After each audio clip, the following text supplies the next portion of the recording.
in my humility, because when a person experiences abuse after so long, you can't even trust your own instincts anymore. It's because almost like placed all of your validation and your sense of worth, and you've placed it at the feet of someone else who has very boldly declared their opinion over you in repetition.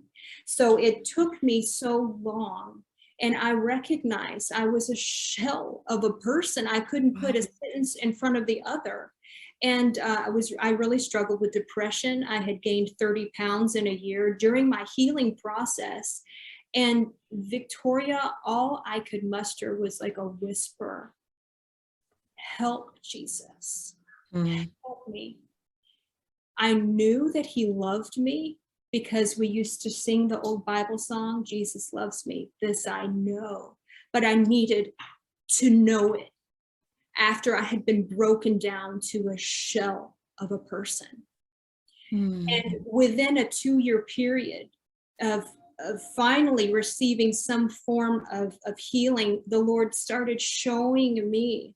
I started recognizing the goodness of who he is in the details of my life, how he was answering my prayers. He wasn't only just helping me, he brought precious people into my life that did life with me, that encouraged me. I did make good choices. I knew I needed to get back into a life-giving church, Bible-based, and I got plugged in. It took me some time to get to that point, because again, if you are a victim of abuse, most people they just don't understand how breaking that can be, how destructive that is.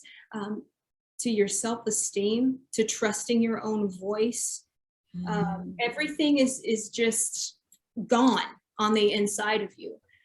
So if God could reach me, and if all I had was a whisper, help, Lord, he can meet anyone. You know, Jeremiah in the Bible, he wrote the book of Lamentations. And we write about this in our book, Your Story Is Not Done. If you dive into the book of Lamentations, I mean, the word alone, right? It's heavy. You know, that man, he must have struggled, possibly with depression, but he was being real.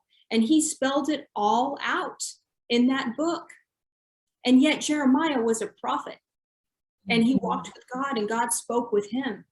So we don't have to come perfectly. I am living proof of that. I was like a shell of a person. And all the Lord wants is the invitation to come into your real. You don't have to have it perfect. In fact, there's no such thing. And that makes me so frustrated when people, speak like, oh, you have to get yourself cleaned up. Oh, you got to stop doing this or that. No, run to Jesus just as you are. Listen, he is about your road of healing into peace. He is all about that. He will lead you there. The key is just holding on to his hand. That's a big key. Just keep that channel open to talking with the Lord constantly. How you feel, how you really feel. And then listen to him, because he will connect those dots, because he is a good father. It's just proof. We don't have to have it together. It's proof of who he is, that he does have our best in mind. Jeremiah 29:11.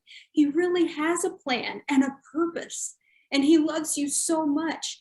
You know, we live so far below our pay grade. You know, we're talking about the affirmations and understanding how valuable we are. We are indispensable. I mean, he has called us his priests and his kings and queens. We are his servants. We are his army. We are the ecclesia, which is just a Christianese word for his sons and daughters. You know, we are the bride of Christ, the city on a hill. The world looks to us. We may not feel like we are influencers or we're making any difference.